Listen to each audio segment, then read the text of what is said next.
And how far did we get in that video? We keep blowing the Wi-Fi. We'll find out later. It's all divine intervention. Okay, so we just jammed on the song "The Letter," and John saying that he's reminding me that song reminds him of when I first wrote a blog piece about him back in 2010. He says, right? I think so. It was posted in 2010. You wrote about your father coming to work for me and me wanting to get to know you, but was not to be, at least not through him. But I did manage to get all your information because I knew he was your father. And the reason I knew he was your father was because Yoko found him. Yeah. Hi, Yoko. Hello. Hello, Yoko Ono, the most misunderstood woman in the universe. Well, definitely on Earth. The universe knows that she's hot shit. Yeah. But anyway, yeah, Yoko did all the homework. She found my father. They were looking for an iron contractor and steel and glass men, and Yoko found them.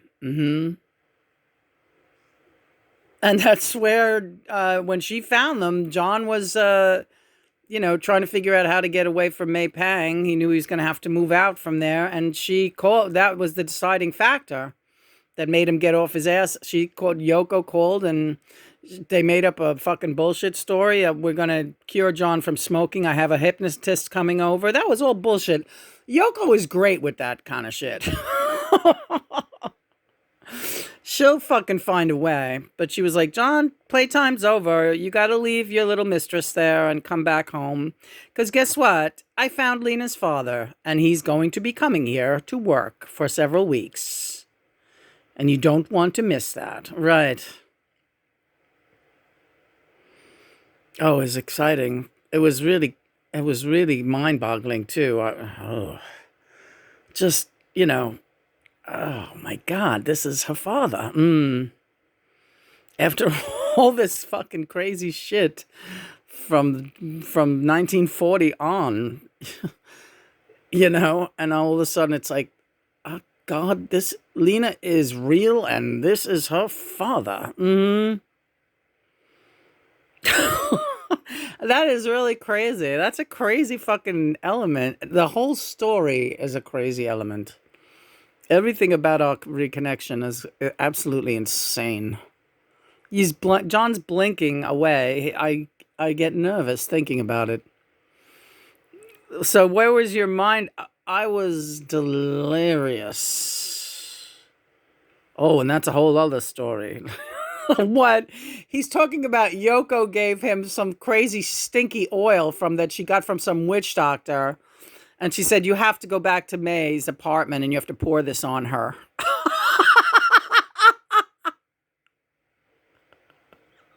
Why are you shaking your head? Because it's so crazy that it has to be true, But it is documented somewhere. I think I remember that story, although you have told me this independently of a book.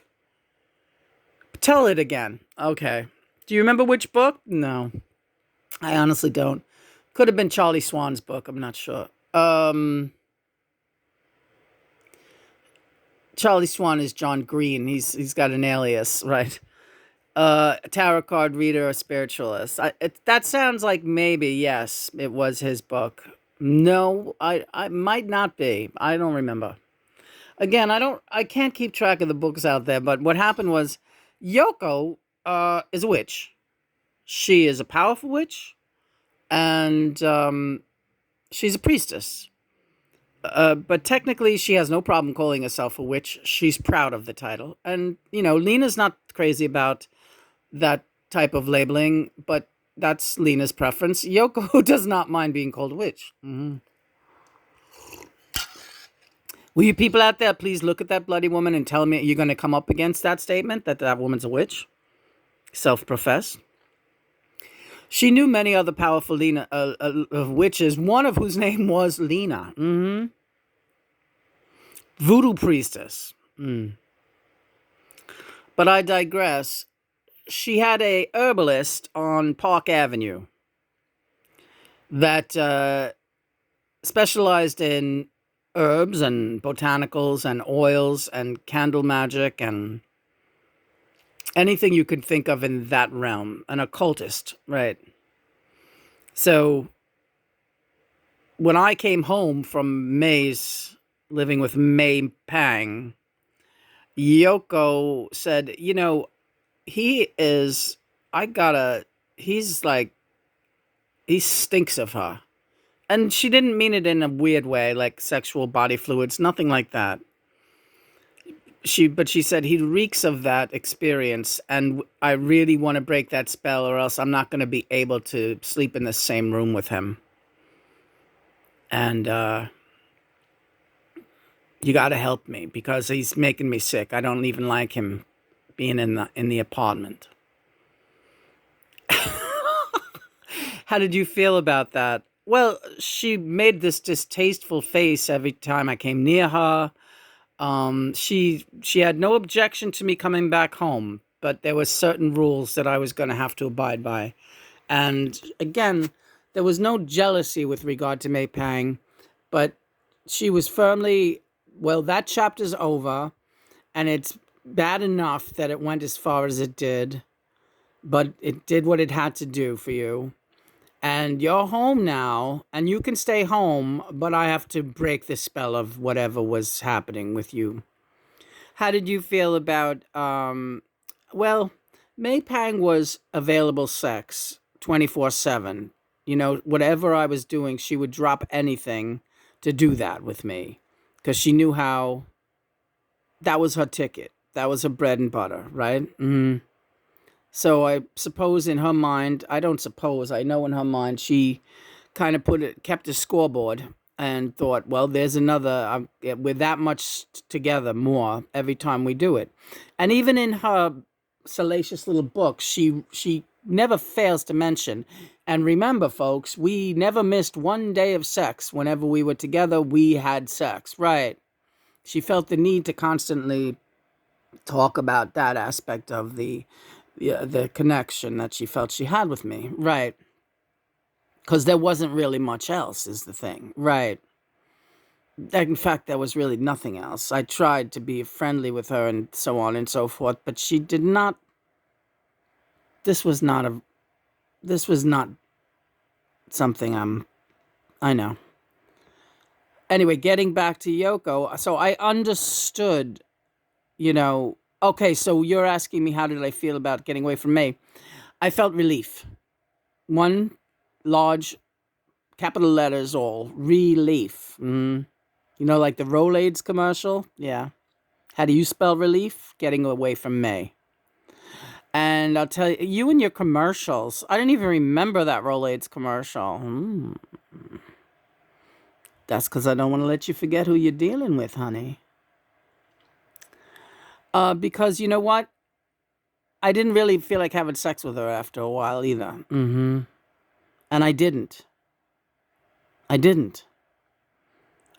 mean, here and there, but it was dwindling, and it was making me feel tawdry, cheap, and weird.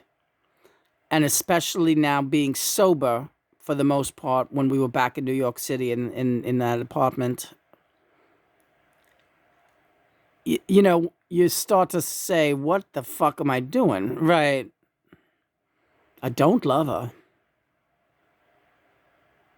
She's getting more and more used to this place and this lifestyle. She loves this pretty apartment. She's bringing cats home. She thinks we're a family.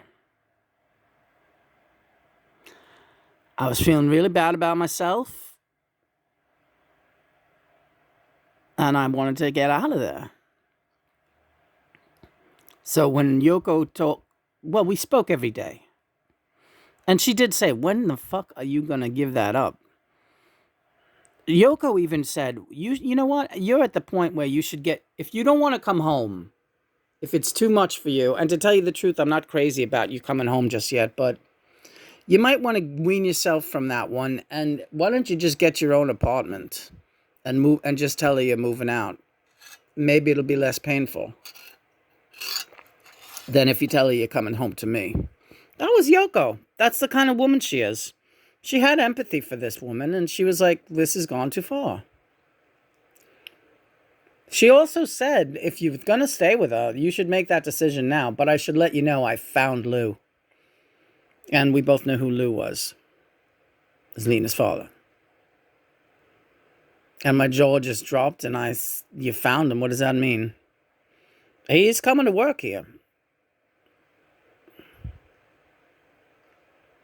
When? Next week?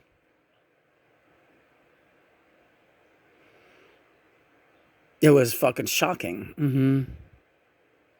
I mean, I was expecting it because I knew she was on the hunt. And mother finds whatever she wants. She gets what she wants. You better know. But it was still really shocking. Because then I'm like, holy, oh my God. Of course, it went differently than I prayed it would. What did you think would happen? I prayed that he would bring you to, can I bring my daughter here? Or even my kids, my three, well, I thought maybe all of yous. I didn't care. They really want to meet you. You're their idol. But he never even told you about that we were connected. He never told you that he was working for me till after the job was over. Did you ask him? I did. I asked him about, do you have any kids?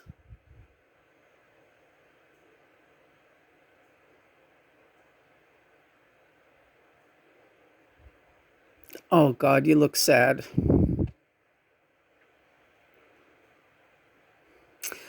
Yeah, it didn't go the way I hoped it would. But I got his phone number, his home number, and all his information, his home address, your home address. I had something tangible. Finally.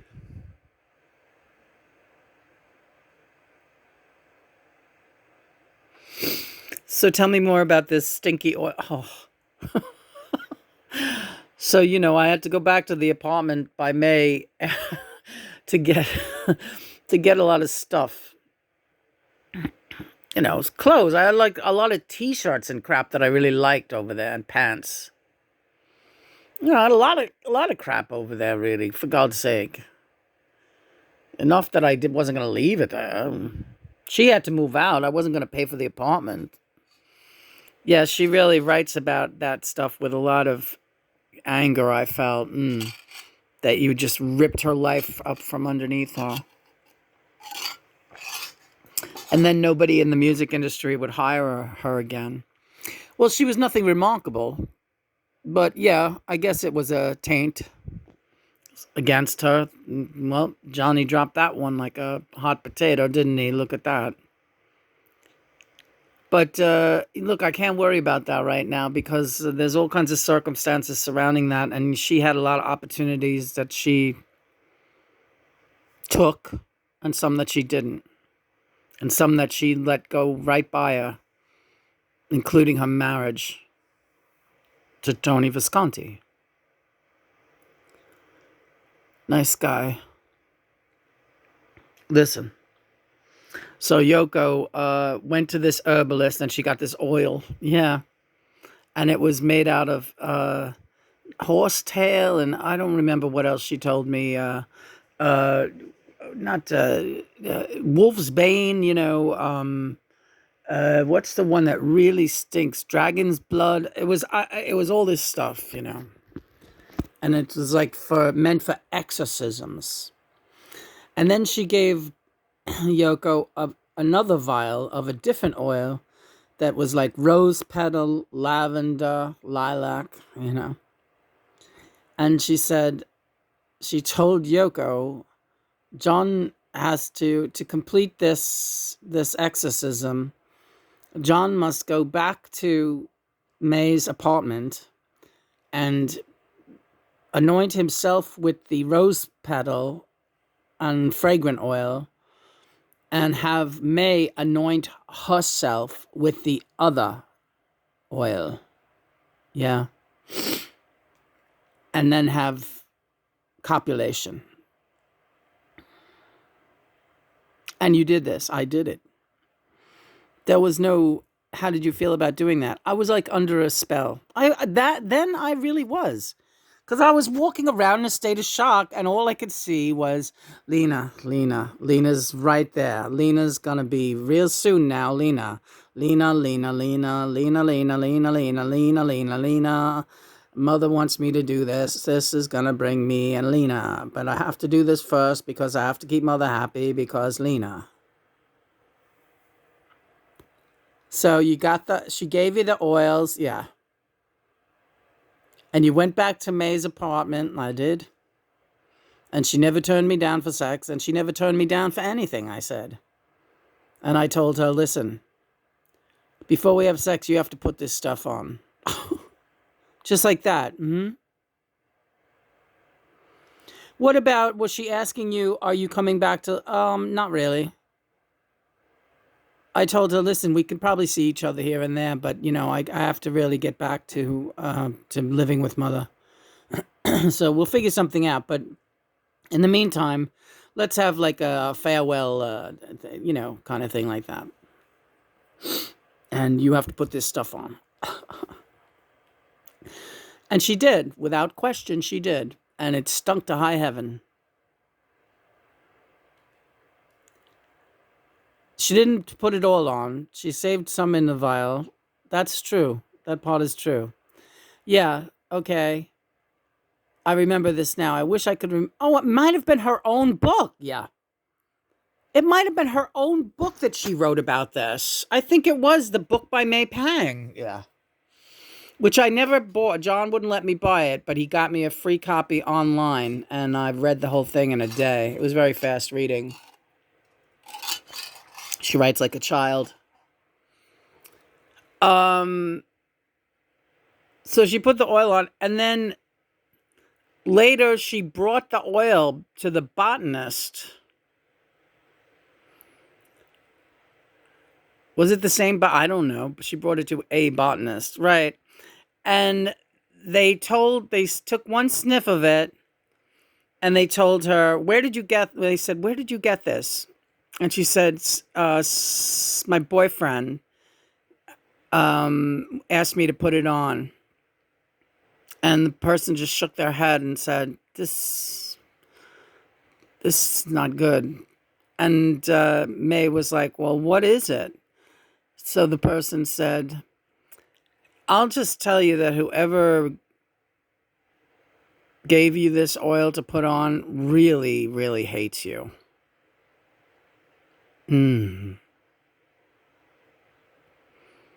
Like, really hates you. So that was kind of chilling, that story. And it's all true. That's a true story, yeah. Why did you want this story told this morning? There's a reason for everything, everything. There's a reason for everything.